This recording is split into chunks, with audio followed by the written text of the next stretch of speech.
I've always believed that I was destined to do something. If you're a 14, 15, 16, 17-year-old kid coming out of school and you don't know what you want to do, you're not meant to.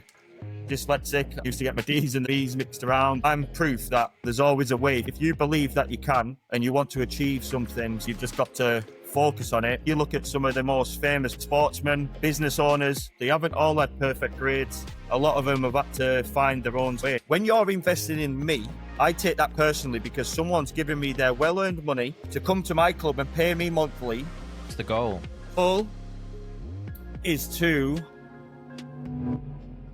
Kade Kendall, welcome back. Last week we went through your journey from being a young kid, your upbringing throughout school and getting into competitive bodybuilding. With any kind of hero's journey, there always becomes a dark point that one must get through to get to this ultimate path. We finished the last episode talking about your rock bottom moment with illness and depression. That was back in 2017. What was the turning point and how did that look to get to where you've eventually come and the successes that you've had in life? When I was known for being so positive, so motivating, like I'd done all this stuff with bodybuilding, he doesn't miss a beat, he trains hard, like I had this persona of, I had a great upbringing, he's got this, he's got that, like material things what don't really matter when you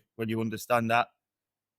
When I went through that rock bottom period, it was the reason why it was so hard for me is because I had to sort of shut down and hide away because in the back of my mind, I didn't think people would understand like why I was feeling like that. So like I said to you in the past one, I didn't leave the house and stuff like that.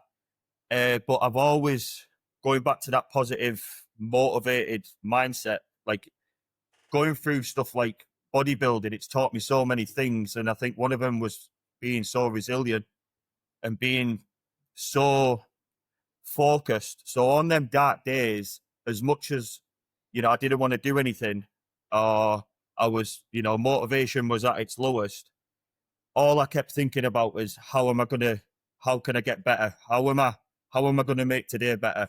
And then I've always been a very emotional, like when I train, anything I've gone through in my life, trials, tribulations, I'm a very emotional trainer, or was. So anything what made me mad, happy, sad, when I went into that gym, I was able to use whatever energy I was getting it from into my training, whether it was from a positive source or a negative source or something what hurt me, I could channel it. So I think what it was, the turning point was more so just not letting myself down, not letting my family down. And I used to obviously think of my family, my dad, my mum, my brother, like all these things going on, just how to get better. And I think it was the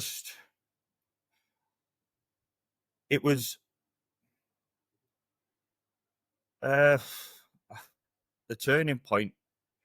I think it was just seeing my dad, like I explained in the last one, being the man he is, with then tears in his eyes and being so upset. And then once I found out that I was right in what I was thinking, that it wasn't actually me, it was an imbalance within my body. It was like, right, now I need to put whatever these imbalances are, I need to be consistent and get myself better. So I think the turning point was really just being stubborn, not quitting and feeling, how low I was to pull the plug, but getting that answer of, kid, you're not poorly here. You're not poorly technically here. You've just got a big imbalance going on within your body at the minute, which obviously with medication like levothyroxine, the CK levels would have affected it a little bit. It wasn't a good combination to have, but the main thing was how my thyroid was handling things and the imbalances of everything, what that was affecting. And obviously the crack in my pituitary gland. So the turning point, I think, was just getting better. And it wasn't like, oh, I took, the levothyroxine and then the next day I felt great.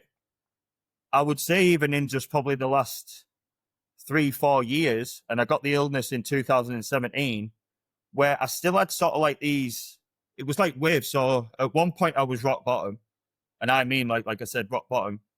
But then it was almost sort of, I just read, I don't even know how I did it, to be honest. When I look back, I think that's why I got so emotional, because it was, every day was just, a day felt like a week, and a week, and before you knew it, I'd been in my house months, and it, and I just sort of read it out, and then obviously started taking the medication, and just, like just doing little things. So it went from not going out to then going to Tesco to get some shopping. And then obviously when I was personal training, I had to tell everyone, or some of my closest friends, or my mum, and especially my mum, I had to phone Keith, who I worked for at the time, or worked at his gym.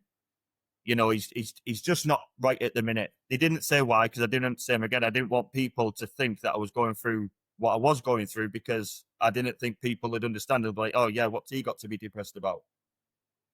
So it was just, each day getting a little bit better, and, getting out back on my walks, getting back on, some type of structure, because I'm a very structured guy. I like routine. I like, I have my set things. So as soon as I wake up, I'm down, a litre to a litre and a half of water, coffee, and I always do cardio, whether it's my off season or not. The time just is different. And then breakfast, and then I always like to, so when I wasn't doing that, I think that was even making me worse, because I was just in a rut. So it was like all these things I loved, and then I wasn't doing them. So then that was making me feel worse as well.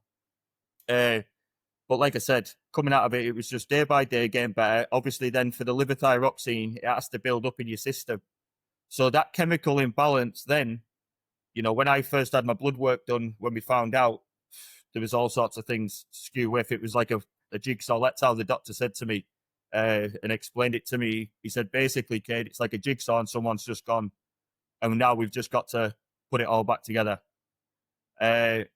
So as soon as the medication started building up, then it was just that chemical imbalance in my body, the brain.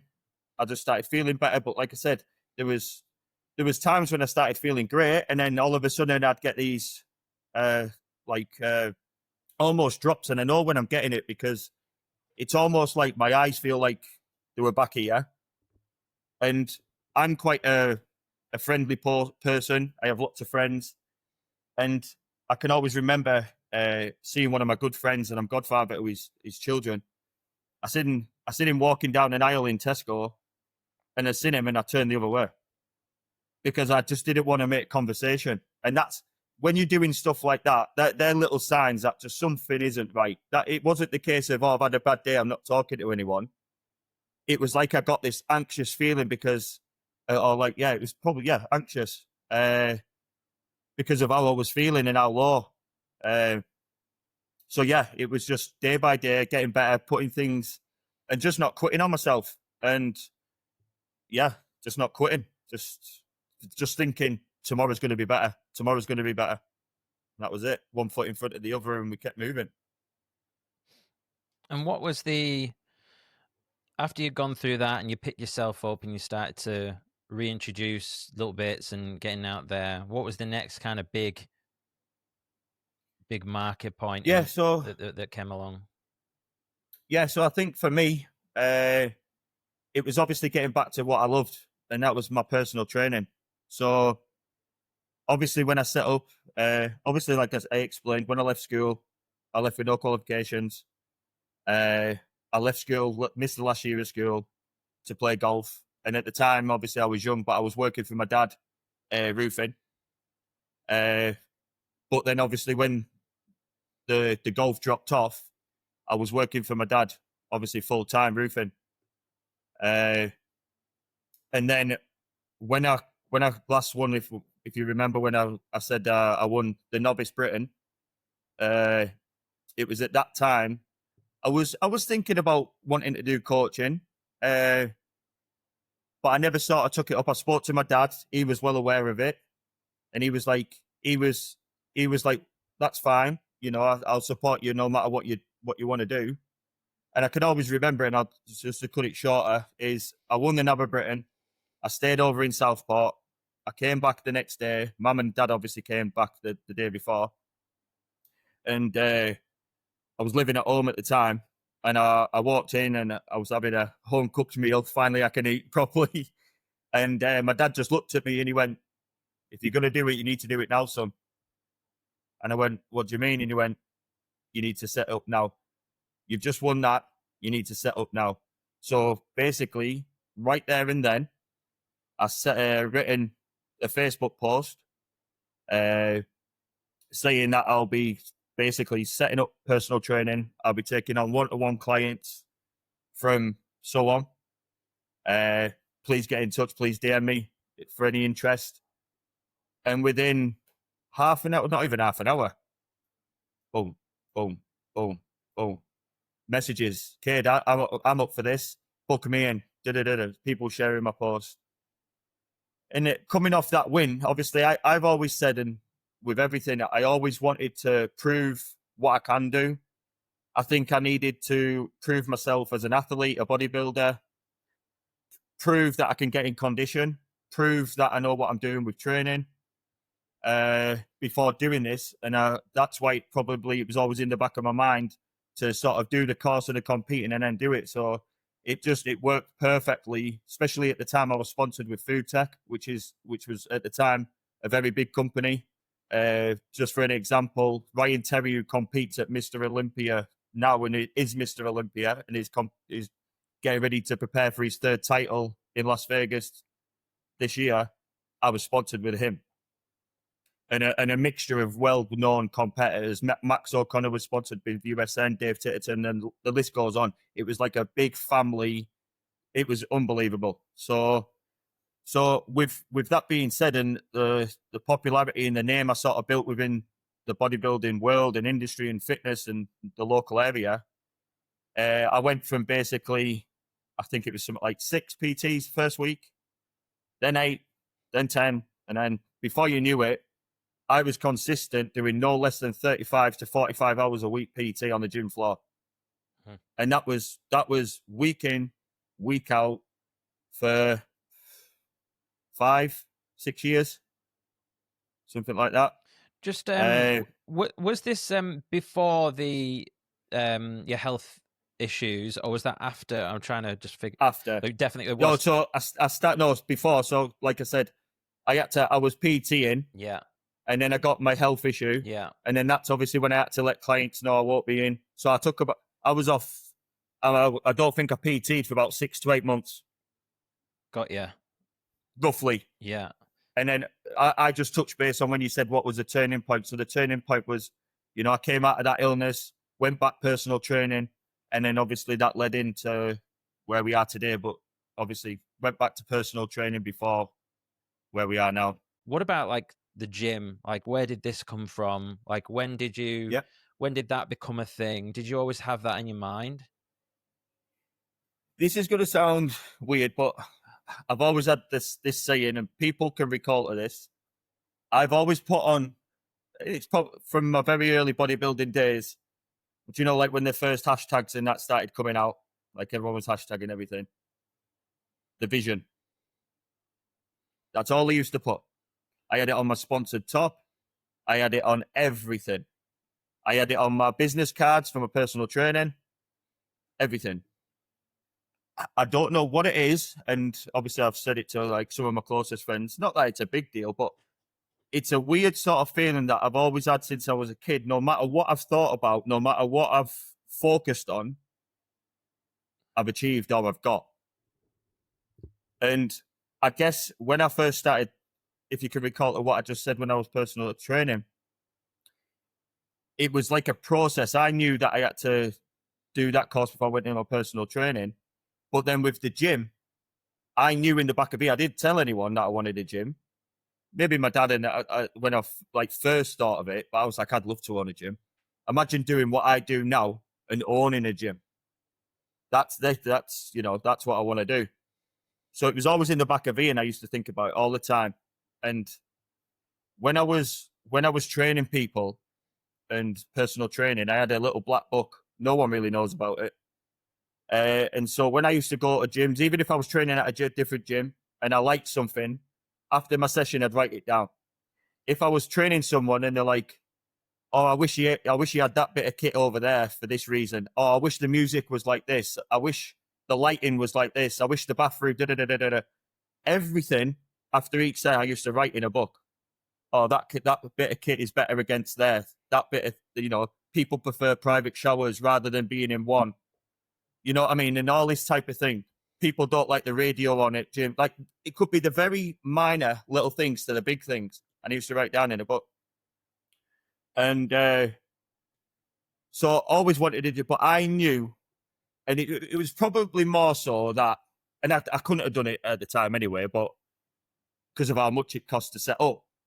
But I wanted to prove what I could do as a personal trainer, not only now as an athlete and as a bodybuilder, but I wanted to deliver some of the best results this town's ever seen. That's all I wanted to do. And not only from a physical point of view, I wanted to change people's lives and give them the feeling what I had of always when I was at school, feeling that I was stupid, feeling that I was thick, feeling that I was fat, that I was just a bit different to everybody else.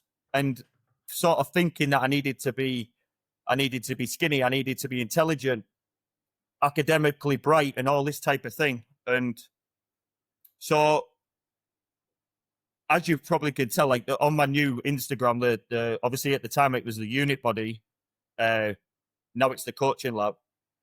I wanted to prove what I could do, and I knew if I can deliver good quality work, good quality results, be a well-respected personal trainer within the area and the community, and change people's lives and give back, not only physically but mentally, that's going to give me some sort of foundation of one day, hopefully when I get the chance, to open up a gym.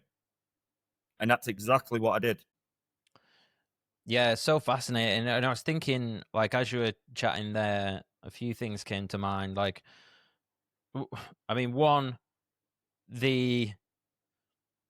essentially what you did is you built a tribe before building the business, or you were building a business, you were building your tribe of people, this community, and then you went, okay, now we'll add the gym on top. And so many people get that the wrong way around because they just want to go and start the gym or open the restaurant or whatever it may be without having the tribe in place first. So you've got he's doing the small things. Exactly. And like, you've already got a network there that, if Kade started a gym, of course we'd go to his gym, you know? Yeah. And I was talking to my friend Heather the other day, actually, who goes to your gym. And she did say, one of the things she said to me was, it's almost like he's telepathic because he knows what's needed. So the other week she spoke to me and she said, oh, she was thinking about rejoining. She said something like, oh, I don't know if they've got enough barbells there for me.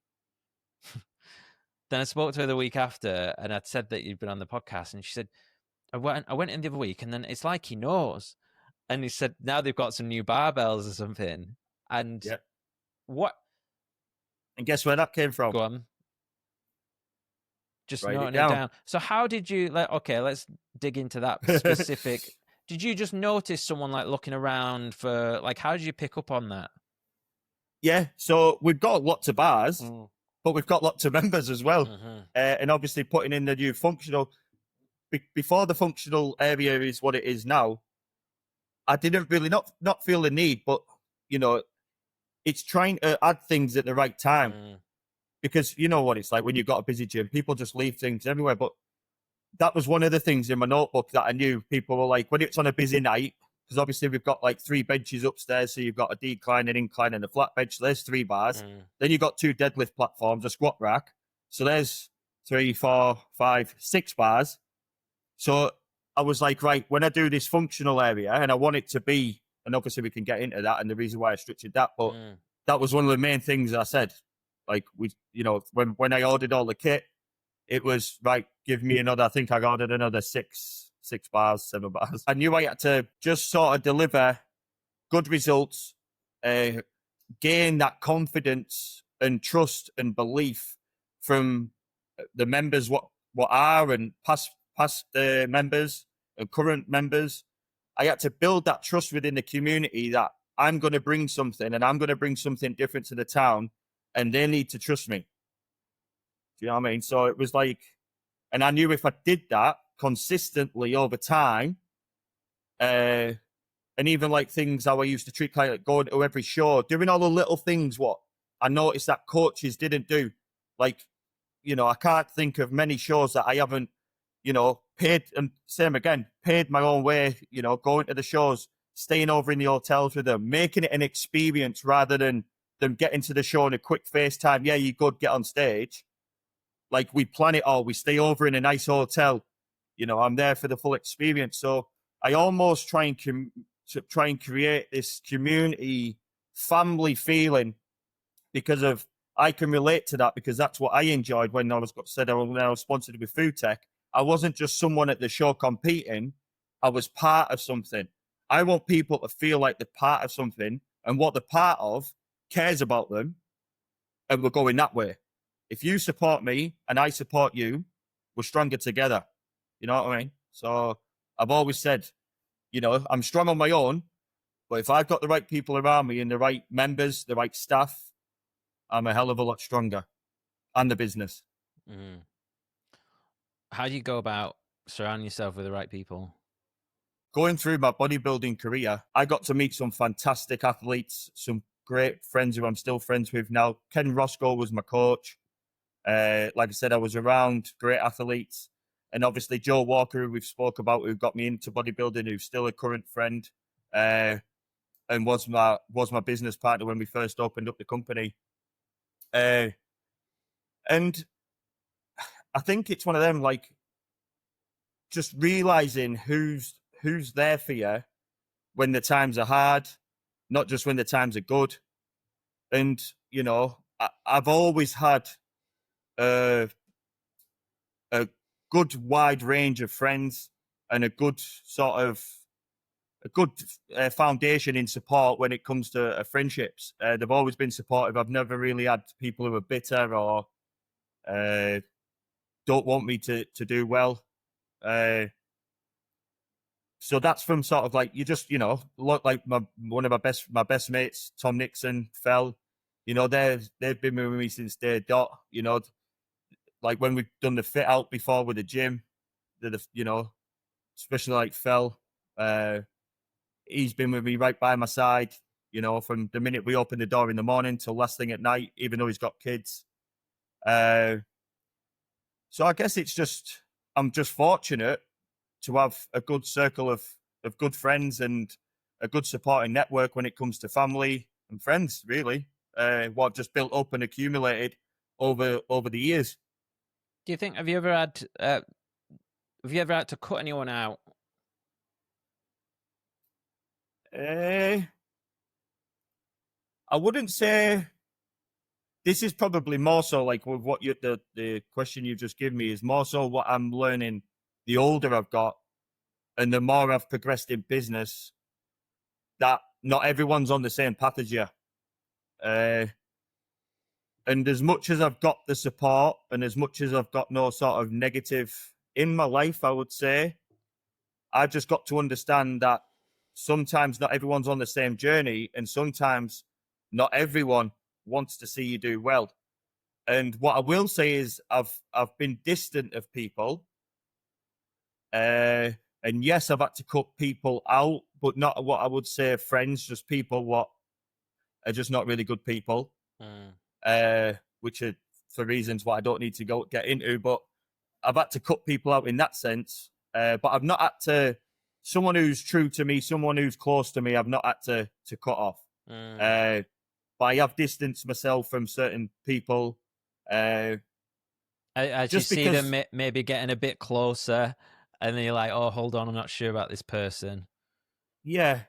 And I think it's... Go on, sorry. Because it's harder. The closer they get to your inner circle, Yeah. Then if you go, fucking hell, I'm not sure about this person, Yeah. then it gets much more difficult. Yeah. And I think I'm at that point now as well. Like, I'm 38. So you know who your day one's at. By now, you should know who your day. Not to say that I'm not going to gain new friends or I'm not going to let anybody else in, because, like we'll talk about, what I have planned for the future, that I'm going to become friends with people. I'm going to get close to people. But as in for like Brogan, my day ones, like my boys, my close girlfriends, like Siobhan Rook, she's my rock. People like them, I know my circle, and and that goes for family as well. I've had to cut out family members for things, which is just unfortunate. But there's things what I've gone through on that side of things where I just don't like a situation or how they've handled something, and I've just cut them out. But I don't like to do it, but I can quite easily cut people off if I feel like they're a bad apple of the bunch. Do you know what I mean? I can easily drop that apple and be like, it is what it is, I think people, like, perhaps people listening and now they're thinking about people in their lives that they maybe need to cut out, or maybe they've been cut out of someone else's life. I think you realize that it's just a natural way of life. It's like circle of life, isn't it? And it just happens. It's like pruning. Like, even like your friends. Like, don't get me wrong. If I see some of my boys what were in school, like the group what I used to hang around with, I don't really see any of them anymore. There's a few what train in the gym, and it's more the case of, we'll have a catch up, and if I see them in, shopping or whatever, it's like, but you just got to realize, when you're a kid, you've got the whole world, you've got loads of time, haven't you? But then when you start getting older, that time becomes, you've got a partner, you've got businesses, you've got kids, you've got responsibilities.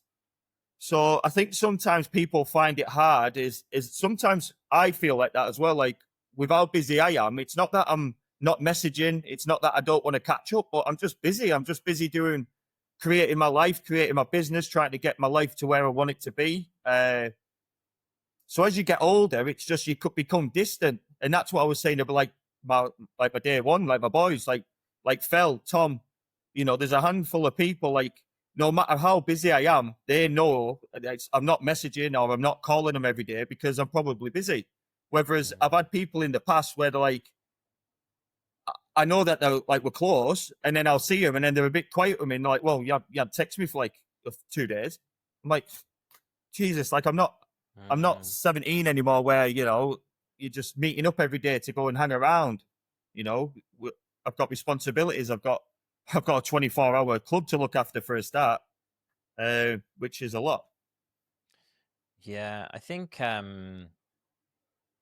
it's something. It's obviously the reason I ask and I'm interested about. It's something I've been experiencing myself at the moment, and you start to that example of, like, when you're busy and you're starting to do stuff and like getting places in business and stuff.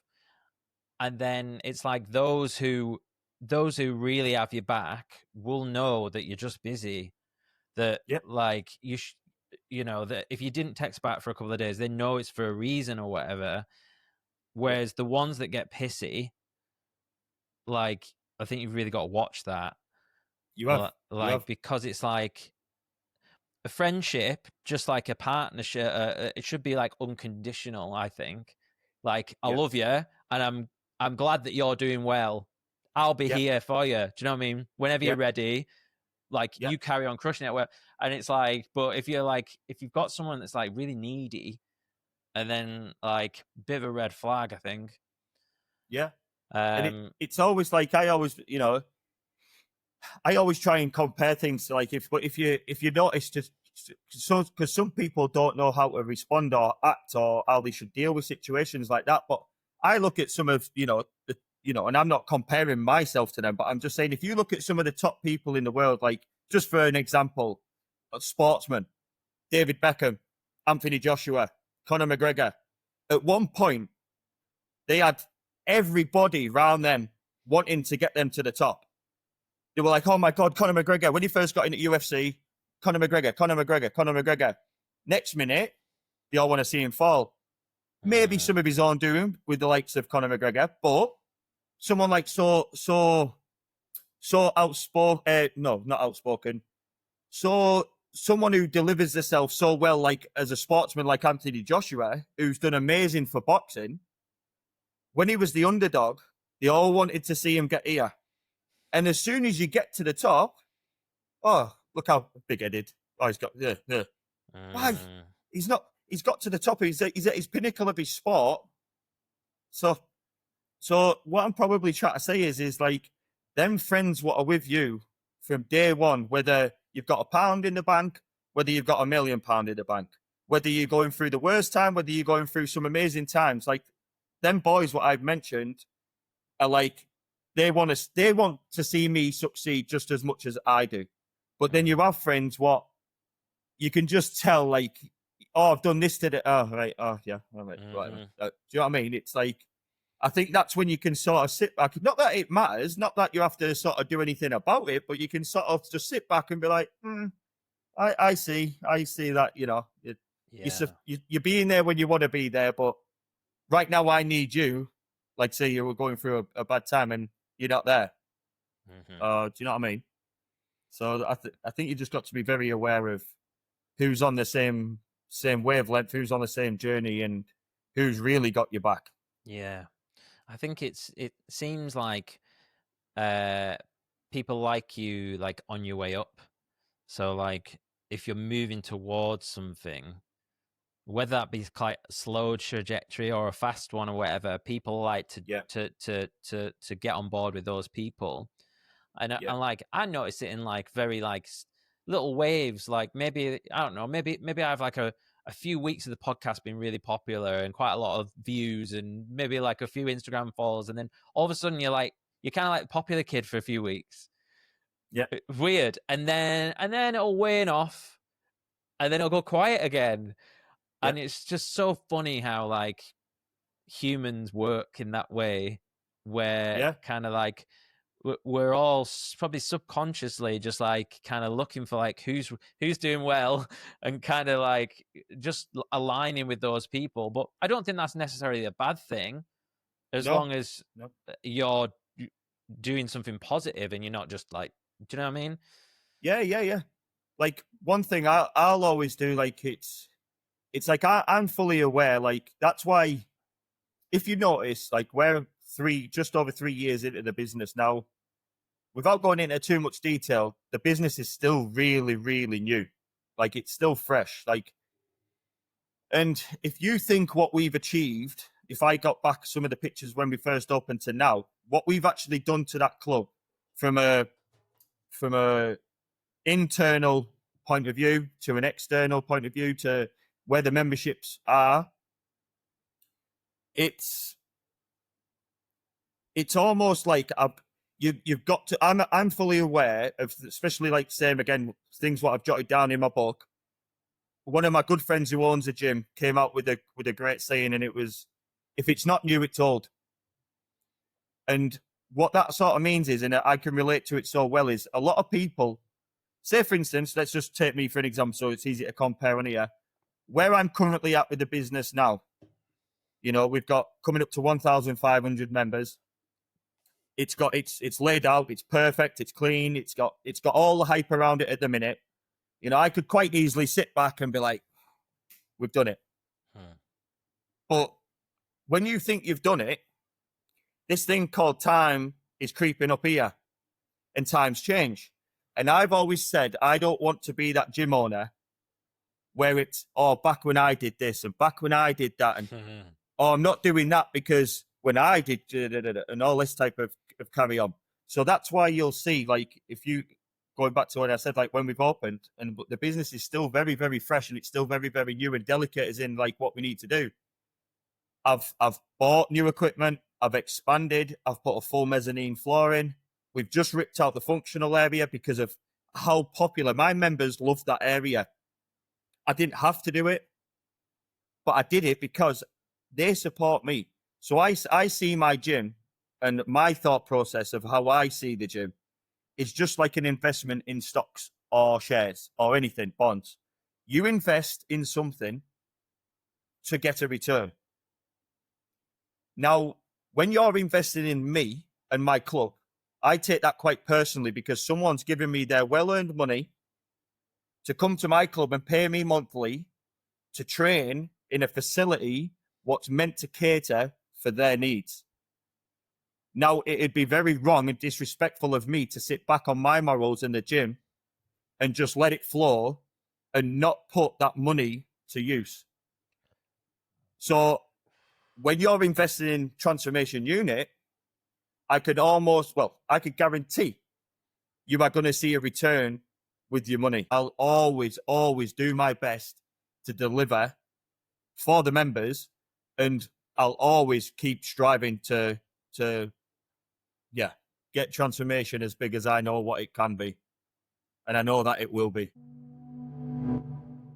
If you're anything like me, you're probably good at starting habits, but fail to stick to them over the long term. There's probably one or two, whether that be going to the gym or taking the dog for a walk, but struggle to maintain others around career, relationship, or life goals. If you're a long-term listener of the podcast, this won't be the first time you've heard me talk about habits and leveraging public accountability. That's why I created Indiip, the tool that helps you build healthy habits and stick to them. After creating your free account, you'll be given your own personal public profile link, which you can share with your friends, your family, coach, or followers. And when someone clicks that link, you'll be given a real-time notification that someone is watching your habits. I can't tell you how much of a motivator it is when you're stuck in a procrastination cycle and this little eyeball pops up with a number next to it. My productivity has gone through the roof since I started using it. It's that effective. Luckily for you, I'm giving away 100 free VIP months to my podcast listeners. There's no credit card required. Head to indiip.com/podcast. That's deep with two I's, indiip.com/podcast, or follow the links in the episode description below. Let's start crushing our habits today. What's the goal? The goal? What's the goal? The goal is to have the best training facility or facilities within the Barrow area for any type of sport, and to deliver something what this town's never had before,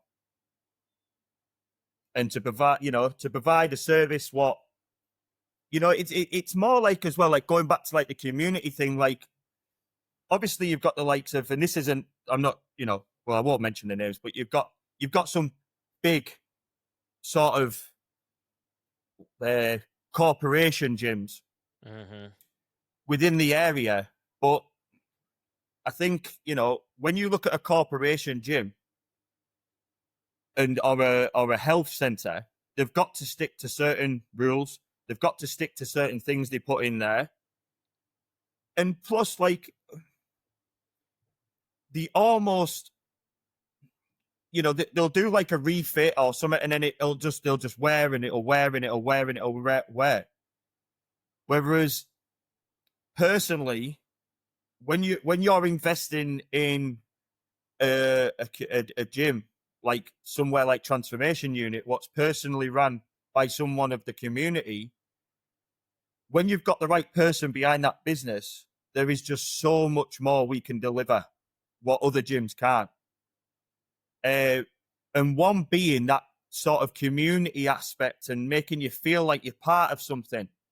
Like, I've trained at, most of all gyms around here, not so much now. I've got my own, obviously, because that'll look a bit weird if I what's kid doing training in here. It won't be. But you're just a number. Like, you get to reception, you'll go in, and then you're just in the gym. You're just sort of like a member. You're just a number. Whether, I think it's clear to say, and there's a couple of other gyms in the area what do it well. Industry being one. They have like Matty Greens. They have a community feel, and members go as obviously the good gyms, but they've got a community aspect. You're part of something. Mm-hmm. You know, they're just providing just that special little bit what some places can't. Yeah, it's so true, and that's the thing, is because having an owner, whether that be Matty or Paddy or Yeah. yourself or Steve, like that's passionate. That's not like, so a lot of business. It's not scalable, is it? No. You know, you can't create another 10 kids if No. you were to go and open multiple sites or whatever. So that's what's Yeah. awesome about a community gym, and having Yeah. an owner who is so passionate about it. Yeah. Yeah, I fully agree. Like I've got, yeah, without going into great, like I'm getting at that point now where, you know, the fish will only grow as big as the tank, so to speak. So, you know, like I don't need to sort of sell my gym, and I don't need to brag of, but it's quite clear to see you've trained obviously at my gym. Anyone who comes in my gym knows the members, knows how good the facility is, knows how many members we've got. But I'm quite aware of, at one point, there's going to be a sticking point. Mm-hmm. Now it's like, now what? And this goes back to my notebook, you know, what's next? I'm always thinking about what's next. And it sort of goes back to that saying, like I said, if it ain't new, it's old. And I know if I settle on if I sit back and I relax, someone's going to come, you know, the new kid on the block or a new company on the block. And let's just say I'm going to be fully prepared for anything what comes to this town. Because one thing I've always done as well, and I think you'll probably see, like, sometimes not by choice, sometimes it's happened, unfortunately, like when we opened the gym, I will say it, like I was meant to be the first 24-hour gym in Barrow. But when we got the units and we got them, you know, everything was done and signed and ready to go, I got a phone call off my dad, and the council got in touch, and I'm not going to mention any names, but there was a written complaint basically saying, you know, why haven't we had to apply for planning? Why the X, Y, and Z? So the guy from the council has basically phoned my dad and said, look, Dave, I'm sorry, but you're going to have to apply for planning. You're going to have to do the proper procedure. Taking in mind that I've already transferred a big, large chunk of money for all the equipment, because it's all brand new. It was all brand new at the time. So we were meant to be opening in it was like November. So, and it was mad because I'll always remember the phone call. I was seeing my granddad in the old people's home, and I was sat in the waiting room. And at the time, I knew it was getting spoke about, and I just picked up my phone, and he went, guess what? And I went, we have to apply for planning. He went, yeah. And I went, great. I said, I'll speak to you in a minute, Dad. I'm just seeing Granddad, and put the phone down. So that's how it was. So this is making, like, and this can lead on to just showing people, like, not everything's plain sailing. Like, people don't know this side behind the gym, you know. So we got refused, not refused, but then we had to do the planning. The gym got refused 5 times from that point. So that's 5 separate payments to try and get it passed. And that's 5 times, like, it's got to get booked in. So it isn't like, oh, we'll put you in the next day and we'll have a talk, you know. It's quite a lengthy period of time. Within that time, then I found out the gym group was opening, which is going to be a 24-hour gym. Then I found out another local gym was opening, which is a 24-hour gym. So going from, like, I thought I was coming with this new, you know, 24-hour gym. There's not one in Barrow.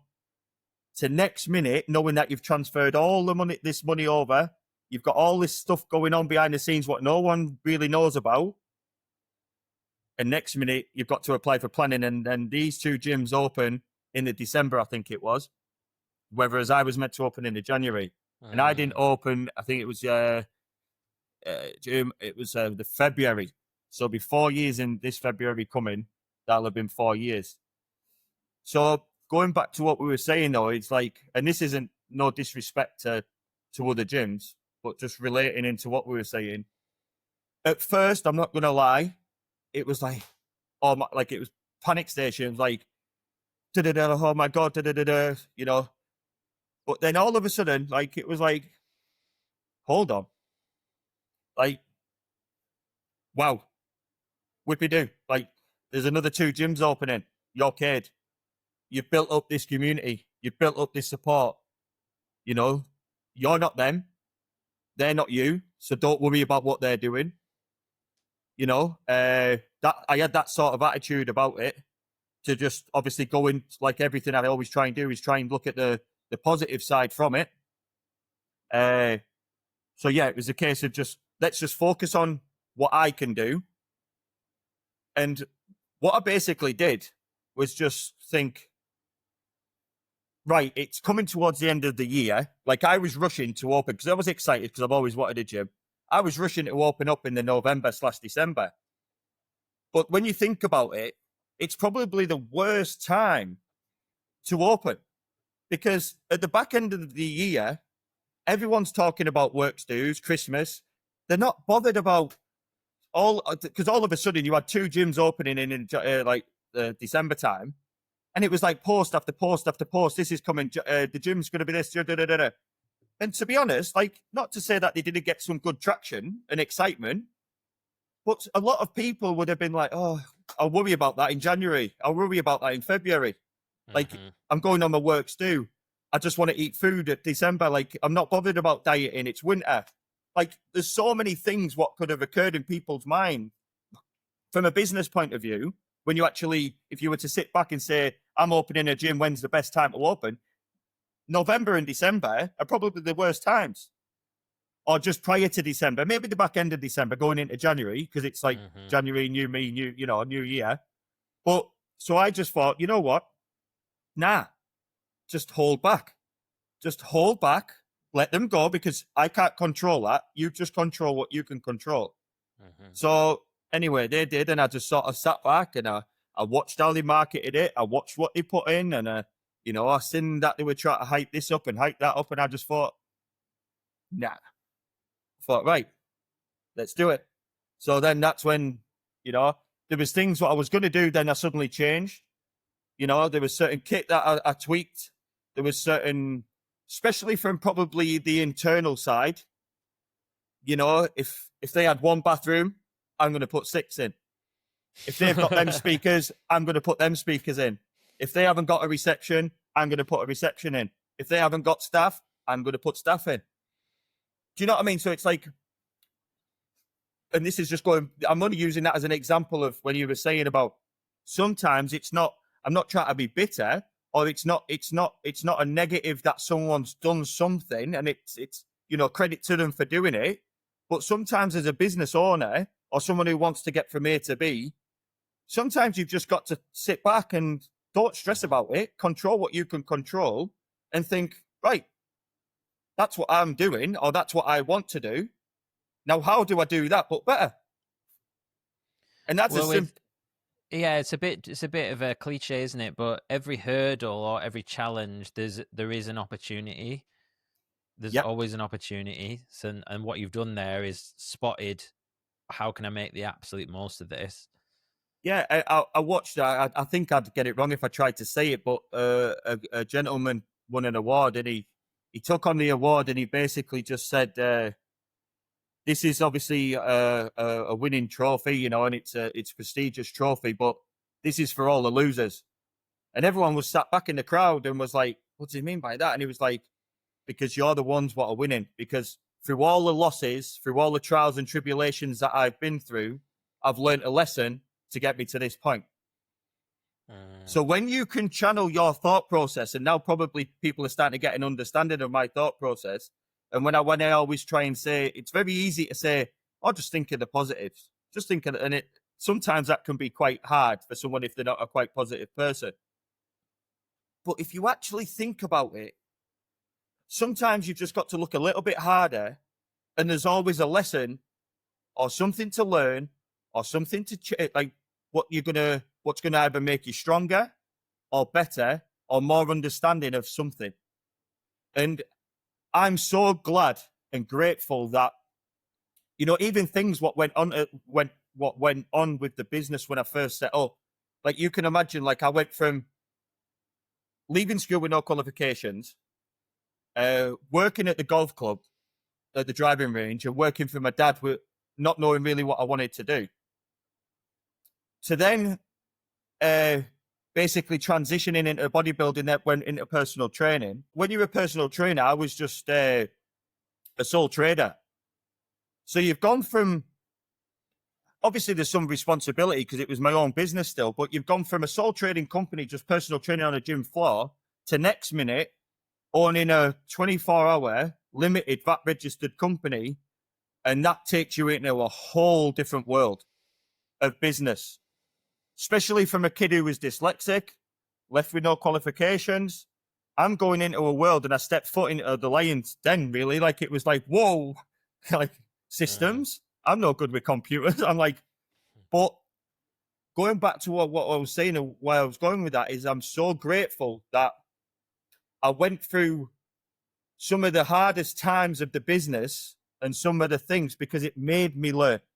It made me have to adapt. It made me, you know, because if things were always done for you, you're not going to learn anything. If I had someone come in and just literally set up the system and just control the system, and someone said to me, okay, this is down, I wouldn't know what to do. I'd have to call them back out and probably pay again. But there's nothing with that business what I don't know about and how it runs, because I've had to learn. So when I was always, especially at a younger age, always not taught, always thought that I was different and stupid and thick and I'm dyslexic, so I'm not going to be able to do X, Y, and Z. In a sort of, I always knew I am smarter than what most people think. Maybe not academically, is that the right word? Same against this is, you know, I'm just being total transparent, but maybe not pen to paper, you know, but I know how this thinks and I know what this can do when he wants to do something. So it's a bit like, I've always believed in myself. And I've always found a way. And I think sometimes that's the best way, even though it might be the hardest way, because whether you have a bad day, whether you make the wrong decision, whether you invest in the wrong thing, there's always something to learn, which then normally translates into something positive. So it's a bit like 2 steps back, another 5 forward. Another 2 back, another 5 forward. So basically with the business and how I try and look at everything, it's just 1 foot in front of the other. Every day, just when I'm on my cardio, my mind's going, what's next? What can I do? You know, like some of them like what I write down, I never even do. But if something comes in my mind, this could do this, or we could do that, and I can't really say too much, but I've basically got the next 10 years planned out, and I'm well above course of where I want to be right now, well above. Because when we first opened up, even we always had I don't know where it came from, the number 500 members. I want a club with 500 members. I think we opened up with 400 and something like that. And we're at our highest point today. And it's never, don't get me wrong, we've lost members. But 9 times out of 10, when we've lost members, it's because we're either too busy, sometimes, like, you know, that's just being honest and open, or they're either stopped training or they're moving away. I normally get the staff or myself to ask, you know, what's your reason of leaving? Because that's another opportunity for me then to take data, and another opportunity for me to write down of what I can improve on. Because I'm a big... Yeah, it's your best opportunity as well, because they're leaving then, so they don't because really they're care. Leaving. Yeah. So this goes back to even like, and I learned bodybuilding's taught me so much, and you just getting it and moving it around in a different way. So I always said, like, to my clients or even myself, I don't need to tell you how good, like, say, for instance, I was always known for my legs. I don't need to know how good my legs are. Stop saying that. Like, if I was to step in front of someone, tell me my bad points. Tell me my weaknesses. Tell me what I need to improve on, because then I've got something to go away and work on. Because if I'm good now with these bad points and a set of good legs, what am I going to be like with a good chest and a good back? So like business, it's just the same. Don't tell me, oh, you've got the best function, or you've got this and you've got that. Tell me, and I'll take it on the chin and I'll write it down. Tell me what's negative about it. Tell me, your worst experience, because then, yes, I've got a good gym. Yes, it's successful and it will always be successful. But tell me how to make it better. Do you know what I mean? I think, honestly, mate, I think it's really remarkable, because the stuff you're saying is like, seems obvious, but I know, as someone who's run businesses and runs a business, at times when you are in the thick of it, the last thing you want is negative feedback. Your ego will kind of, oh, well, or it may be like, oh, well, I don't know, there's the hand dryer is broken or something. Like, oh, well, yeah, I need to fix it, or I'll get that sorted next week, or like, because you're so busy with other things, but you don't realize that is your opportunity, that little detail, to go, okay, I need to fix that ASAP. And and I think it's a really good mindset to have for anyone who has a business, to really pay attention to those little details. And obviously, you're a good example. Don't get me wrong. Like when we first opened, oh my God, I'm a bit OCD anyway.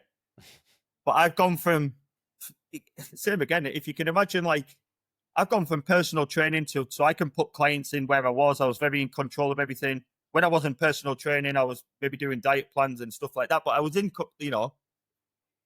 and then I've gone to open this business, what's boomed. And I've got a 24-hour gym, what basically obviously doesn't shut. And I've got X amount of members. And it probably took me over a year, I'd say even 2, to get used to, like, I'd be going to bed and I'd be looking at the cameras. And I just felt so, like, at the time, some of the, like when we first, I think we shot at like 8 or 9 o'clock. And then I'm sat home constantly on the cameras. As soon as I wake up, constantly on the camera. So same again, doing things what I don't really like, going on my phone straight away when I woke up, because I was so conscious of, is everyone all right? Have they left anything out? And like what you were saying about, I was just so anal with, I would take it, not personal, but like if something broke, it would be like, oh my God, the hairdryer is just like what you said. The hairdryer is broke. I'm going to lose 50 members. Oh my God, I need to get a new hairdryer. And I'm like now it's like everyone knows me by now who trains there. I'll always get everything fixed because things break. It's only nuts, bolts, and electric sort of stuff in the gym. You know what I mean? It's getting used 24 hours a day. We've got X amount of members. We'll absolutely thrash the gym on every aspect. Things are going to break. Whether it's showers, whether it's bathroom stuff, whether it's anything to do with the gym, things are going to break. But one thing I've learned is just going back to what I was saying, control what you can control. Don't stress about the things, like the little things, but just put them right as soon as you can. You know what I mean? Don't have a machine down and then just sort of be like, oh, I'll get it done next week. I'll get it. As soon as something breaks and it gets reported, it's getting fixed. And as soon as it can, like for transparency, like the treadmills, one of the incline motors went in it, and one of the belts we noticed just with wear and tear was slipping. So they've been out of action now for 2 of them for about 6-7 weeks. And oh my God, it's been like, but I can only go as quick as like the supplier. So we've ordered the bits and now they've come and now they're back up and running. Some things come the next day, but what I've learned now is it even, like anything, it's just not as easy as it's not like I can get it off Amazon. It's the next day. It's some of these companies take time to deliver if something's broke. Do you know what I mean? So, but it'll always be fixed as soon as it can. So obviously we've spoken about the advantages of having that mindset, that attention to detail, constant, like always on it. Yeah. How have you been able, because I've often wondered that as well, about like if you had a 24 hours a day business, Yeah. like It's how do tough. you manage, like have you been able to manage switching off? What does that look like? Yeah. So as the gym's got, so when we first opened up at the time, like my ex business partner Joe Walker, we used to just, because same again, you just obviously I knew that I had to do everything gradually and grow the business according to what the membership was and what was coming financially through the system for the business to grow. So obviously at the time there wasn't any staff. There was me and Joe, and then the odd help here and there. And then we took on 2 staff. So to cut a long story short, as the business has grown, I've gone from, I was behind the reception a lot of the time, but what I was finding, and it was quite clear, like my dad would pop in at dinner time and have a brew, and he'd be like, and it was quite clear to see that at one point that was fine.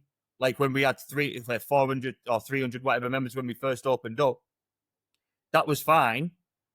But the busier we got and the workload what comes with it, same again, I don't need to go into, but there's a lot, especially if you're a limited and VAT registered company. There is a lot of things you need to do, and it needs to be done on time, or you can mess your business up like that. So as quick as you've built it, you could fold it if it's not managed, even financially. Do you know what I mean? So, so obviously, like what I was finding is when you're working at a gym at reception, that person who's coming into the gym is obviously just come away from a family, come away from work on a day off, and he's coming in for a bit of a chat, or she, and it's a sociable place. So I had a list of 10 things or whatever to do, business wise, what needed to be done. But I'm at reception trying to serve, and I'm getting these conversations, and sometimes, it might be, and I'm like, time's ticking, I've only got like so much to, you know what I mean? And I'm like, so what started to happen was things were backing up. And same again, just for transparency, I'm not going to lie. Like I went from doing, like I said, what we spoke about, to then owning this, business, what turned into a very successful one, and it started to increase very quickly. I got a bit overwhelmed, probably the right word, very overwhelmed. Not to the point of, anything really bad, but I was just feeling very stressed. And as a people person, as someone who owns the gym, you've got to smile. You've got to have these conversations. But there was some things, like I said, at the start of the business, what happened with the business, some things were like very stressful. Try mistakes, what we maybe made and stuff like that. So I had some of these issues going on behind the scenes. But yeah, I'm here and I've got to do this, and it's, so fortunately, as the business grew, I was able to then, I'm a big believer now, and I've obviously, same again, learned along the way of putting systems into place to get to where I want to be. And I know that it's all right for me to be this workhorse and be this, but I can only be, for me to get the business where I need it to be, I need to be at my best. So I need to put systems into place for me to be able to perform at my best with the business side of things. So, like I said, fortunately, I was able to then take on staff, which has been an absolute amazing process, just because of the relationship I have with them and what I've been able to do for them. For an example, Radek, and I'll just use him as an example. He was working at a local takeaway, very unhappy, loved his bodybuilding. Absolutely, he's a fantastic kid. So I was able to, once I got to know him, he came in the gym, and as you know, I helped him prep for a show. I seen how unhappy he was at this place, and he was saying how unhappy he was. I was like, you know what, kid? Come and work for me. So it was like I was then in a position to be able to give him the opportunity like I had when I was. So that was a great feeling for me to be able to especially when someone's so passionate about something, because I'm a big believer in, why shouldn't everyone be able to do what they love? Do you know what I mean? Like, I know it's not as easy as that, and some people are unfortunate maybe not to have the opportunity. But if I'm in a position to be able to take someone from an unhappy place to a happy place, why wouldn't I? And that's what gives me great satisfaction. Every single one of my staff is very selective picked. It's not just so Jen, Jen who works there. I used to personal trainer for the gym. What I used to personal train at. We've got a very good relationship. She's been with me with Day Dot. Josh has been with me since Day Dot, since the fit out. And then, like, say for instance, Annika worked at another gym. I knew she wanted to get into personal training, and more so at a bigger scale. And obviously times have adapted. So obviously there's all the online side of things now. And she wanted to progress. And she used to train at my gym, even though she worked at another gym. And I could see the potential in her. And obviously, when you're working at another place and things aren't set up how I would like it to be done for someone who's working there and working on the gym floor, I basically give her the opportunity to then come and work at Transformation Unit. And she's been able to come and work in a happier environment and create a business within a business of online coaching and personal training. So, and Holly Lucas, same again. Me and Holly have got a great relationship. And how I've managed to, and I think she'll back me up on this. She's a local DJ, but she wants to, and I know that sounds weird, but it's got nothing to do with the gym. But she's a very, very intelligent and clever girl. And I could see that in her. And she used to work at another gym at reception.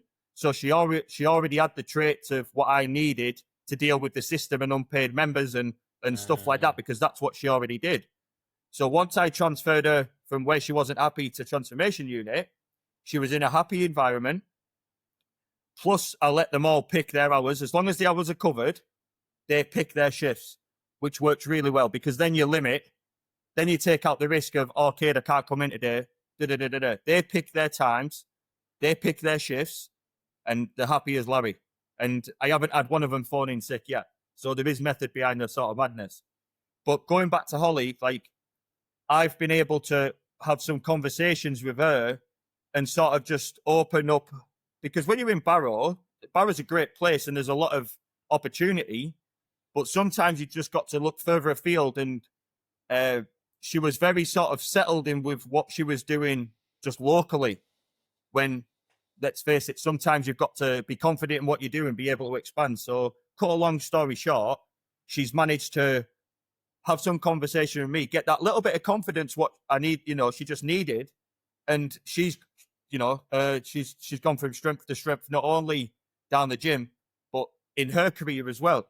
So everyone who's there is not only succeeding for myself, but they've managed to excel in other things and other areas and other businesses themselves. Same as Radek. He's managed to set up his personal training and he works from the gym.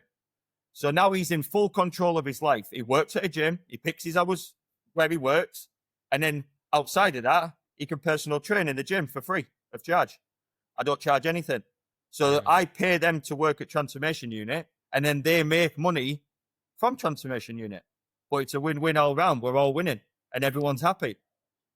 That's cool. Like it's like positive sum there, isn't it? Whereas a lot of business owners can be kind of like the terrified of, the staff starting up their own business or whatever, and so they'll kind of keep them like in like a bit of a cage or whatever. And I think, when you look at the most successful business owners, they just allow them to flourish because they know that either one, it's going to happen anyways if they're going to go and set up on their own, but also if it's done right, it can help your business.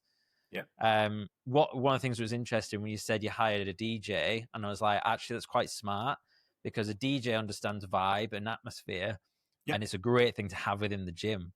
Actually. So not only was she a DJ, she worked, and like I said, she deals with systems anyway. So so everyone's very selective picked, and like I said, my if they do watch this, credit to them. I'm very proud of them all. But like I said, they've been very selective picked. And it's mad because, same again, my book, the way I've structured it with how they work at the gym. When I worked for my dad, I seen how stressed my dad was running his own business. And it was, oh, Dave, I'm not coming in and pulling sickies. And so I know that's not gym related, but this goes back to the book.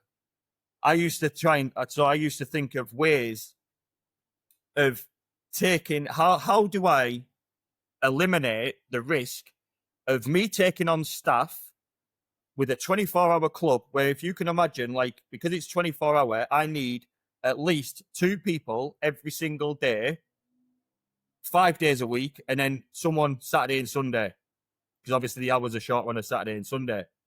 Now, how do I limit that so no one phones in, or unless they're really poorly, of course, or something's happened, but how do I limit the factor of, okay, I'm not coming in today, or pulling a sickie? So these are the reasons why. And plus, I want to create that happy work environment where everyone's just enjoying what they do. If you get told you're working Monday, Tuesday, Wednesday, Thursday, Friday morning, every single day for the next 6 months, they can't live a life. They can't do this and they can't do that. Whereas all I ask is 2 to 3 weeks in advance, the hours need to be wrote in. I'm sometimes there, but they literally organise a meeting within themselves. They organise the next 3 week shift pattern. So therefore, the way I structure it is, I know my gym's getting looked after. My hours at the gym are covered. But Annika, who wants to go walking on Monday morning, and Holly, who wants to DJ on Thursday night, can organise their work around what they want to do externally. So then, do you know what I mean? So it's just a positive. So everyone's still being able to live a life, but obviously make money while working. Yeah, you've decentralized, like that sort of, So that was another thing what we do. Staying on the business side of things. Yep. This might be the point where I ask you, what advice would you give to someone looking to start their first business? However, I'm going to alter it. What advice would you give to someone looking to start their second business? Their second business? Because that's a different thing altogether, isn't it? Yeah. So if you were to start your second business, make sure are we talking about say for instance someone was to open another gym or the same replica of a gym, or just any business? Just in terms of like the maybe they've started a business, and it's going okay, and they're thinking about maybe they've got an opportunity come in, and they're trying to figure out how to whether to say yes to a new opportunity or whether to go in on this idea that they've had. Yeah. So if it was myself, saying to somebody else, so it's a tough one, that, because sometimes it's if it's a different business, what's the word? Sector. If it's a different sector. If it's a different sector, then sometimes other things you wouldn't really technically have any sort of data from the previous one, because things might need to be done slightly different. Whether if it was me advising another gym owner to open up another gym, I would say to them, build what you built better and quicker,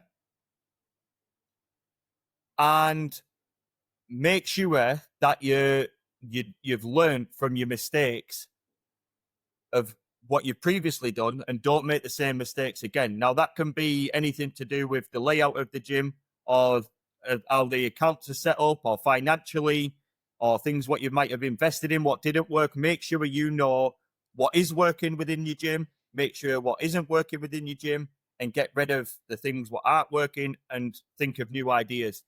I think it all comes down, though, is just to be, don't get lazy, and be relentless on what you're capable of and what you want to achieve. Because I think that's how I am now. And now I've grown so much as a person, and I can quite comfortably say that, which is a bit strange compared to how vulnerable and how I was growing up. I could I can honestly, say I'm very proud of what I've achieved and who I'm becoming and where I want to be. Yeah. And the reason I sort of asked that is because you have multiple businesses now. Yeah. What did that look like when you decided to go into your? I'm presuming the competition business is probably the next biggest one that you've got going on, is it? Yeah. To be fair, both of them potentially, are going to be big. The competition one with Siobhan, with my best girlfriend, Siobhan Brooke. Anyone who knows Siobhan in the area, she's very much like me. If not, she's a workhorse. She's an absolute business machine. But not only that, we have very similar traits. She's a people person. She's just a very, very empowering, nice person to be around. That's the best way I could sort of empowering, very, and very self-driven. She's very much like me. No quit, no. We have an idea and we'll attack it and we'll go with it. So that was just an idea of, when other competition sites came around. Now, obviously, I know people have different opinions of competition sites and there's the gambling aspect of it, but the way I see it is you could pick little negatives, but when you actually look at a competition website, it's obviously controlled, it's managed, it has all the systems in place, so everything's set up professionally and done, and it's paid for. Now, when you actually look at it, what is, apart from, say for instance, if someone's said they do unfortunately get into gambling, but that's like saying say for instance an alcoholic. Unfortunately, there is, but that doesn't mean bagging booze is going to shut down. It doesn't mean that clubs and pubs are going to stop serving drinks. Now, unfortunately, and I feel for anyone who's going through an addiction, if they are going through something like that, then unfortunately are. But when you actually look, it isn't like going into the bookies and there's a bit more risk factor. When you look at a competition website, let's take it for example. Let's say there's a 5,000 cash prize, right?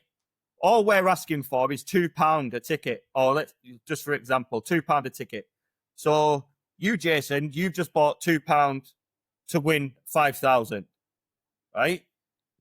And then obviously we make the money off the tickets because it's a business. Like any business in the world makes money. That's just business. You'd be stupid if you weren't making money.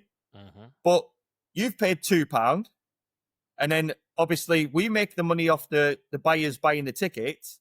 But then you've just won £5,000 for £2.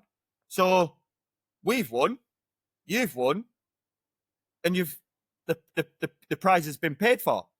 So really, it's just like a triangle of a business profile of everyone. Not everyone wins, but that's just like the lottery. You can go and spend £100 on a lottery ticket and not win anything. So it's just the same, but we're a competition website. You're buying a couple of tickets, but the chances of winning are way higher than the lottery. Way higher. Yeah. Fair enough. It's not for 250 million, but do you know what I mean? People love them as well. Like, it's never been my thing, but people around here love it, and I think it's probably like that working class environment. People just want a bit of fucking hope, don't they? Yeah, a bit of hope, and we try and do things. I might win $5,000 this weekend or something. We've done all sorts over the time, and it's always been me and Siobhan always want to try and do. So people love cash. People love the free cash, but because then they can do whatever they want with it. But if it's Christmas time, we always just think, right, what do kids want at this time? But there might be sometimes it's all right looking at the negative side of it, right? But you imagine being someone who can't afford a new PlayStation, and there is people out there. Unfortunately, there's people out there what couldn't even maybe put a meal on the table for the kids. Now, when you're giving someone an opportunity, and we did it last Christmas, I don't know if you've seen, but I was dressed up as an elf for an example. But we were going around these houses and giving away cash prizes and prizes to all these families. What where they've entered the competition, and we were doing it, and it was amazing. It was absolutely amazing. And I think what stands out for me and Siobhan was a football one. I think it was Liverpool. I'm sure it was Liverpool. Anyway, they were playing a big match because I'm not really a big football fan. So they were playing this big match, and we managed to get tickets for it. And the family what won had gone on to a previous site because the tickets were really hard to get hold of, and they saved up for this money because unfortunately they didn't. It wasn't just a case of, oh yeah, we're going to buy tickets. They'd saved up for this Christmas present for the son or daughter, and it was a scam. They had everything took. They lost everything, lost the money, never to be seen again. And sod's law, like, they won the tickets, and the excitement and the upset what you heard through them just winning that was it was amazing, because you've just helped someone, and we help more people than we don't. Do you know what I mean? That's probably the better way to say it, and it's a great feeling. Like, to be fair, we've never had really any. I'm just sort of saying what I've heard about. If I've ever heard any negative talk about competition websites, it's only ever been, the gambling side of things. But like I said, people aren't going to start not drinking or shutting down pubs because someone's got an alcohol problem. Yeah, for sure. I want to, before we finish, I want to just touch on a little bit of stuff around training. Yep. So my question to you: if you could only train for 20 minutes a day, how would you structure that day and week? If I could only train for just 20 minutes. 20 minutes a day. Biggest impact, what are you doing? Right, well, I would probably... Right, so 20 minutes, right, that is tough. Right, so me being me, because I like my fitness and I like my weight, I don't know whether to do 5 or 10 minutes. But I think I'll just make it no, because I don't think 10 minutes you'd get it in. But you could do if you trained that. I would try and split the 20 minutes up to some sort of interval cardio. So whether that was a minute, 30 seconds all out on the ski erg, on the row, on the assault bike, and then a minute steady. So maybe 5-6 minutes. Mm-hmm. And then what I'd have set up at the side is a deadlift and a squat. Interesting. So like VO2 max intervals. Why are you doing it that way around? Why wouldn't you start with the strength? I'm thinking injuries as well. So I would prefer to get warm before I went into a squat or a deadlift, because they're quite, we haven't got time to do. If I didn't just have 20 minutes, I would literally maybe start with, I'd probably start with deadlifts first, maybe. But you would do your build-up sets. You'd have time to warm up. So 20 key aside, 10 key, and then build up to your top set. We haven't got time for that. So what I would. So are you treating that hard row or ski as a warm up, or as part of like a fitness? Maybe the first 1 or 2. So the first 30 seconds to But yeah, I think if I've only got 20 minutes, I want to feel like I've done something. So I'd probably get on a good steady, like hard 30 seconds, a minute steady, and then the next one, 30 seconds flat out, steady for a minute, 30 seconds flat out, steady for a minute, calorie expenditure, get the heart going, the arms are warm, the shoulders are warm, you've been pulling, say for instance, you're on the assault bike, your legs are warm, and then maybe have a minute rest, and then go into like a squat, or if you didn't want to, if you weren't treating it too much as a strength exercise and too much of a compound and working in really low rep ranges, you could then superset a squat and then go into a deadlift. And then, do you know what I mean? And then rest for a minute and then squat, deadlift. And you'd be looking and on those, with the original example, would you be going like low reps, like 3 to 5, something like that? What, on the squats or both? I don't really. I train I'm more of a hypertrophy sort of trainer. I'm heavyweight, lots of sets, lots of reps. Yeah. So I'm So like 8 to 12. Yeah, 8 to 12 normally. Yeah, Mm-hmm. definitely. All So right. So that's Monday. What are you doing next day? yeah. But then same again. I wouldn't. Yeah, if I only had 20 minutes, I think that's just an out all round. Squats are a good solid movement. Deadlifts are a good compound. You're using basically everything. Yeah. And then if you've only got 20 minutes, interval training's good, because obviously you're taking your heart rate up past like 3-4, and then bringing it back down probably to a steady zone too. So we're getting some fat burning in there with some, getting that heart rate up. Mm. What about other days then? So, and what I'm looking at here is like, if someone's low on time, they say they don't have enough time for the gym, but they can spare 20 minutes. I'm kind of like, Right. what So is the? so it depends on what training you're actually into. But so if we're talking, They want to be fit and as jacked as possible, like they want to be Kid. fit, it's yeah. So personally, if you want to be as jacked as possible, I'm a big believer in the hypertrophy will create, but it's a good question, because one doesn't play a role without another one, because technically your strength work, what maybe you would work on more in your off season, correlates with your hypertrophy training, because technically if you can lift more weight with the correct form, technically you should be building more muscle. So if they want to be jacked, and we haven't got to, like, I would tend to go towards more of the interval training for cardio. So whether that's sprinting on the treadmill, stairmaster, you can do it on anything, ski erg, rower, assault bike, 30 seconds fast, minute steady, 30 seconds fast. And then if we're wanting to be as jacked as possible, I would probably like to combine 2 compound movements with sort of the rep range of 8 to 12 and superset, if we only had 20 minutes. And would you do that the same day?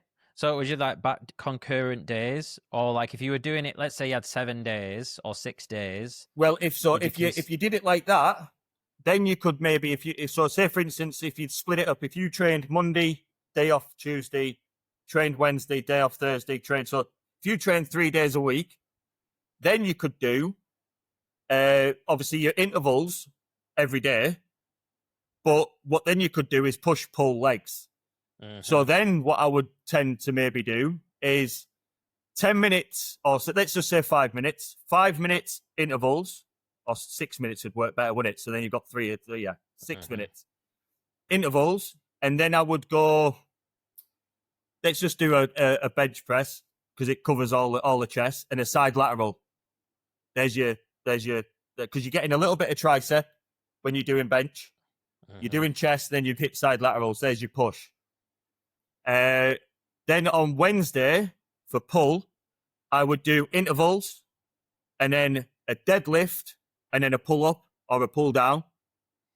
Mm-hmm. And then on the Friday, I would do my intervals, and then I would do a squat with a stiff-legged deadlift. Okay. Yeah, that's cool. Makes sense, doesn't it? Yeah. So stay with compound, because you're going to hit as more muscle than you would otherwise. Yeah, I would. Really, what you're sort of doing there is creating, apart from the leg one, you've got like a compound movement with an isolation. So on a Monday, you've got your compound chest with a little bit of tricep and a side lateral, which is an isolation movement. Yeah. On the Wednesday, we've got a pull up, which is an isolation movement. And then what I would do maybe is switch from week to week. 1 week I would do deadlifts, and then the next week I would do like a barbell row. So then on the Friday, what I would do for legs is, like I said, the squat is a compound movement, but then obviously the hamstring is the stiff-legged deadlift is technically I call it an isolation movement. It isn't a compound movement. I like it, you're stretching the muscle. But I would only do the the stiff-legged deadlift if I did the barbell row for back, because technically if you're doing a deadlift, you probably use some hamstring and glute when you're doing a deadlift. Mm-hmm. Does that make sense? Yeah. So on the day that I did that, if I did legs and it was the day I did a deadlift, on the back day, I would, on the leg day, sorry, I would do squats with seated hamstring. Nice. So depending what I did for back, whether it was a barbell row or a deadlift, would alter whether I did stiff-legged deadlifts or a seated hamstring. Mm. And I guess just thinking about the warm up, like the intervals, probably best to stick with the ski or the row, because you wouldn't want to be going straight into running. No, if you didn't have time for if warm you up, didn't the have time, ski's going to be safer, isn't it? Ski, yeah, and maybe the row. yeah, and you're saving a bit of your legs. If you're doing a ski, you're getting your shoulders nice and warm, blood's flowing. Yeah. You know, you're leaving your legs a little bit. So yeah, you could mix that up. But I think that would, if I only had 20 minutes, yeah, that'd be a nice. You're covering all bases. Yeah, so I love, like, it's always a fun exercise doing that sort of thing. Going like, Yeah. okay, what's really, like, what are the biggest movers here? Yeah. All right, let's touch very briefly on what. All right, so what does your training look like? So my training, I've had to adapt over time. Christ. Currently, or going back to when I was competing. Let's do it now. Do it now. Yeah. So currently, I'm actually dieting. Not for a show. I'm going on holiday in 4 weeks. So I always, and plus I've just had a knee operation. I tore my meniscus. So I've got a. You and me both. I've not had an op though. So have you torn your meniscus as well? Yeah, like 3 years ago. Yeah. So they said not to operate on it, so I've just lots of single leg stuff. Yeah. Well, mine was a partial meniscus repair, so I had that done. It'll be 2 weeks on Tuesday, I think it'll be. Okay. So anyway, I'm back at So I was back on the Stairmaster 4 days later. Nice. So nice. Anyway, so if you take it currently, I'm doing on my training days, I'm doing 45 minutes cardio of a morning, whether that's on the bike at home or the Stairmaster at the gym. Zone 2. They're just sorry. Zone 2. Oh yeah, just fat burning, just zone 2. Yeah. I have my watch on. I have a chest strap, and I just stick in zone 2, just really steady state. So yeah, there's my cardio, and then I do a 45-minute walk of an evening on my training days. I've just bumped it up a bit, and then on my non-training days, I'm doing an hour's cardio in the morning and an hour's walk at night. So that's the cardio aspect of it.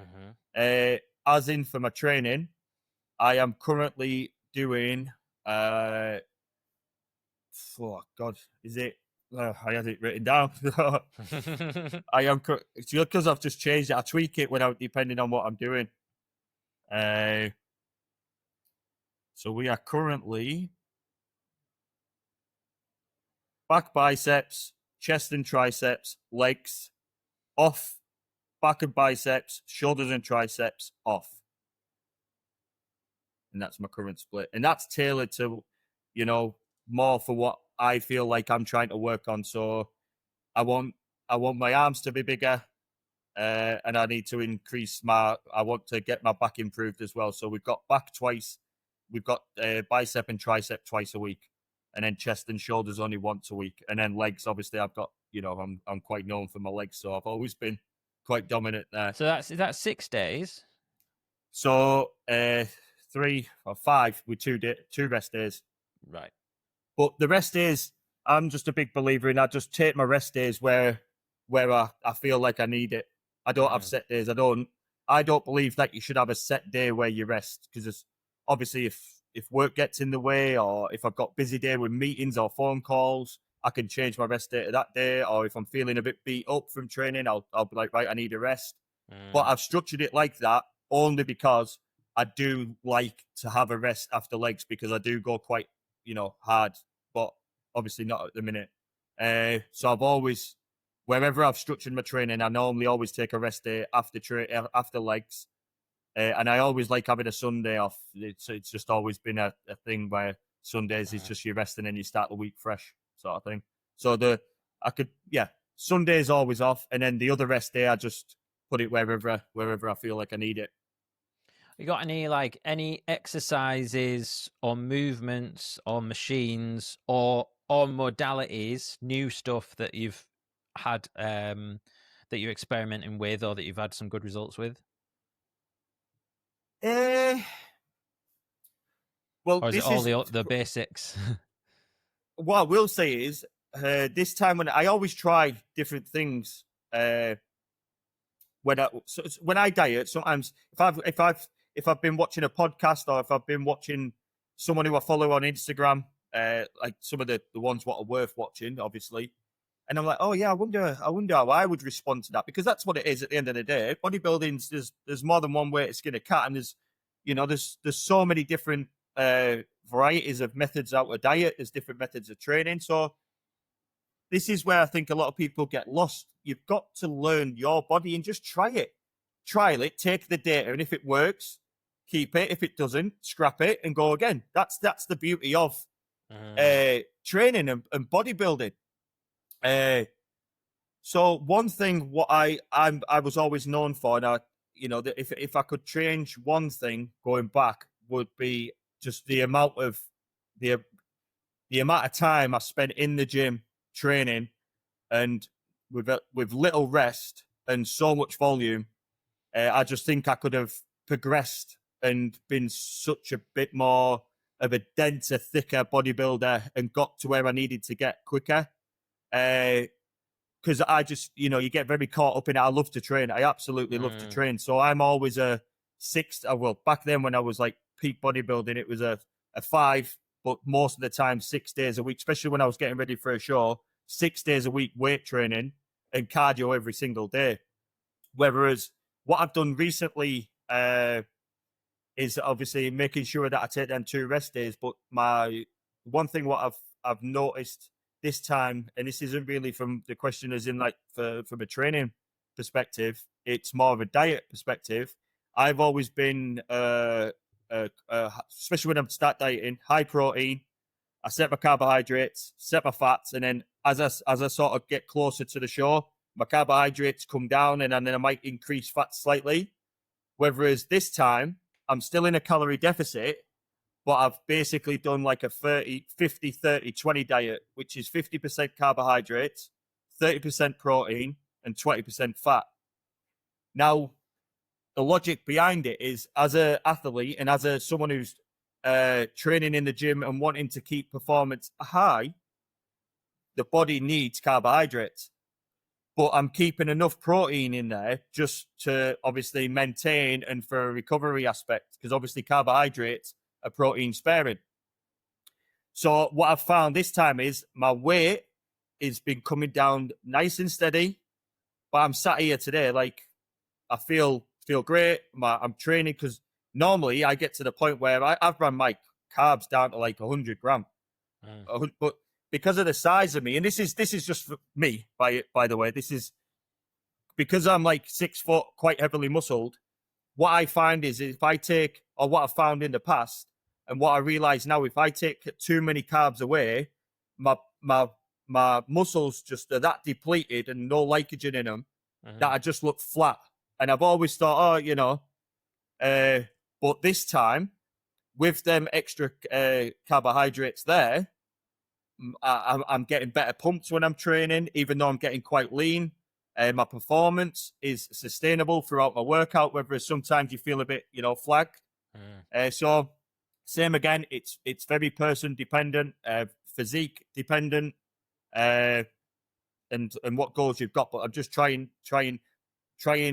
higher carb, low to moderate protein, and low fat. And normally I'm a bit the other way around. Low carbs, higher fat, high protein. So this is what I mean. This is why I fell in love with it. There's just so many, and seeing the differences in how the body responds and things like that.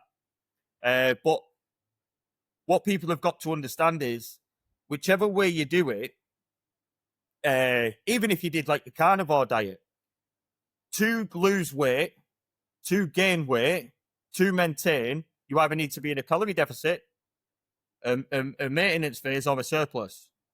Now, that doesn't matter if I'm... So some people, they probably look at my diet and think, oh my God, you're still on 300 gram of carbohydrates and you're that lean? Yes, but my protein is lower. So there's 4 calories per gram of carbohydrates. There's 4 calories per gram of protein, but there's 9 calories per gram of fat. So now, just because I've put my carbs up and lowered my protein, I'm still within my calorie deficit. It's just you're altering the ratio of the nutrients and how that body responds in your body. What I'm experimenting this time is I'm an athlete. I'm wanting to keep performance here, well, take away body fat and maintain muscle. So let's put my carbohydrates up, put enough protein to maintain and repair, but have your carbohydrates where you can perform. Because if I can perform and keep lifting strong within the gym and I'm not getting weaker, the muscle's going to maintain. And I'm going to be able to, I would rather keep performance throughout rather than, that might obviously change a little bit if I was getting ready for a bodybuilding show, where I have to be like 4, 5, 6% body fat. You might have to pull things down, towards the back end, and just because obviously you need to basically run flat and depleted and not have any glycogen in your muscle to basically get that really thin skin. But yeah, that's working really well for me at the minute. I just think I know sometimes I'm going a bit off track here, but yeah, I'm just quite passionate about with there's loads of things we could talk about. Yeah, mate. Yeah, love it. What how much do you weigh, kilos? So I started my diet at 19 stone 7. So that's you ask kilograms. I don't do kilograms. I was hoping you might. I don't do stone anymore. I stopped doing stone. 19 stone in K. It is 123.8 kg. And then, so but what's now, your protein? Are you protein about 250? No, I've actually gone a little bit. So I'm more. I've gone. I'll tell you what it is now. I've logged it all on here. So currently, I am on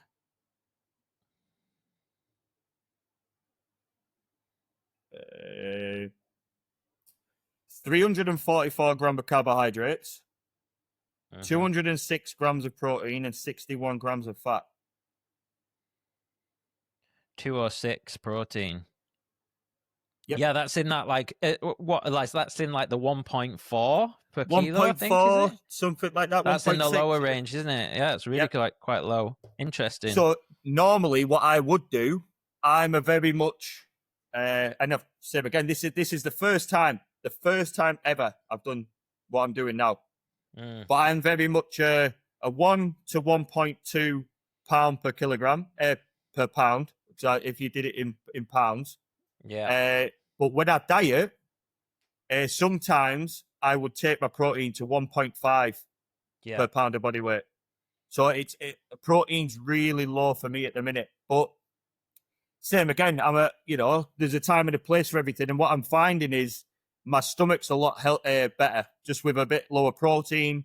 So it's just giving my body a bit of a break. And like I said, I'm just feeling a little bit more satisfied, probably is the word, when it comes to meals, because the big bit what people struggle with is when you start taking away carbohydrates drastically, the hunger kicks in massively. Each meal I'm coming away, just because I've gone from 200 grams of say, or 100, my usual portion would be either 185 to 200 gram of chicken per meal, and now it's like 120.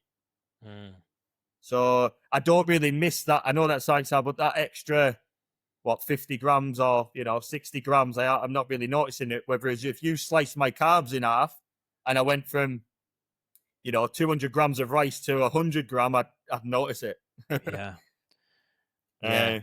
Oh, that's cool. It's so interesting to hear that, because obviously most people would probably think the exact opposite. And yeah, it's cool to see you experimenting with different things and whatnot. Yeah, and that's what I do with client. Like, sometimes I try it on myself, and if it's worked for me, I might use it on a client. Yeah. Because then what I'll try and do is if I've got a client and basically when they do the questionnaire, or I can sort of gauge off having a meet when I meet them or I have a phone call with them, if they're very food orientated, if they've got like any food sort of relationships with with food. Mm-hmm. So say for instance something like this, that what I'm doing now, if someone was a bit like they love food and I felt like they were a bit, I wouldn't say weak minded, but Mm-hmm. they would get very aggy and Mm-hmm. not be able to visit like the low carb. This might be a strategy where I'll use on them now. Whereas if I've got some of my friends are like, oh, I can't even be bothered eating, I hate eating. Whereas I'm the opposite. And as soon as I wake up, I'm like, right, what am I having for breakfast? Yeah. But if I've got a client then who's can't really be bothered eating, they're not really like, they haven't got this relationship or with food, and they're relying on it for like happiness or satisfaction, that's someone who I can be like, right, let's keep your protein high. Let's get you. And then this is someone who I could probably be quite drastic with carbohydrates because they prefer smaller meals. So, Yeah, that makes a good coach. Sign of a good coach. Love it, mate. This has been awesome. Really enjoyed hearing your story over these last 2 episodes. Yeah, 2 episodes. And love digging into some of this business stuff and obviously the training as well. So thank you very much. No, you're welcome. I want to close out with your 5 habits. If you could only do 5 habits for the rest of your life, what would they be and why? In the morning. Could be in the morning, could be throughout the day, up to you. So just 5, and ideally encapsulating a bit of everything.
Had to do it one last time, didn't it? Oh, just before the end. Right, start again. We'll get it in. Okay, mate. So, yeah, 5 habits. Right, so 5 habits would be work on your weaknesses, incorporate either hypertrophy or strength training within your week, drink water,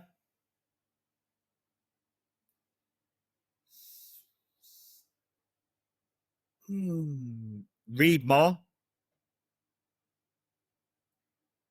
and don't worry about the small stuff. What do you mean by that? As in this, I think that just wraps up what we've sort of been talking about. You know, like if you're wanting to, because if you worry and you worry about things what aren't, that can lead on to negative impacts of your life. It can cause depression, overthinking, you know, thinking about things what might not even happen. Just control what you can control, and just don't worry about the small stuff, and just worry about what you can control. Interesting. And what I find fascinating about that is, it's like, yeah, don't sweat the small stuff, but then in business, sweat the small stuff. Yeah.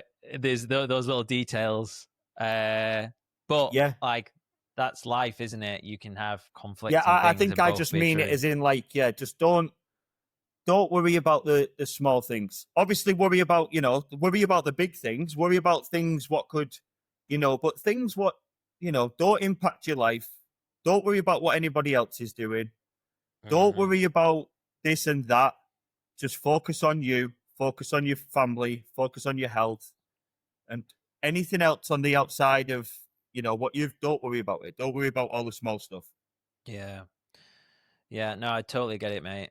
No, it's cool. Wise words. Well, this has been loads of fun. So thank you very much. Where can people go if they want to check out more about what you do? Yeah, just Kade Kendall on Facebook, Kade Kendall on Instagram, and then obviously there's the Transformation Unit Instagram page as well. Or, no plug, head down to Transformation Unit and you can come and see what we're all about. And if you're thinking about signing up, you can drop me a DM on Instagram. I'll be the person behind it, and I'll happily respond. And if you're nervous about coming down the club, or you just want a little bit more information, I can either give you a phone call or I can meet you in the club to show you around personally. Cool. Thank you very much. All right, mate. Well, thank you again, and have a good day, and I'll look forward to seeing you soon. Yeah, cheers, Jess. Hey guys, it's me. Just a quick one before you get going. Thank you so much for making it all the way to the end. I really appreciate it. Don't forget, you can check out links to my guests via the episode description below. And a reminder to claim your free VIP pass month at Indiip.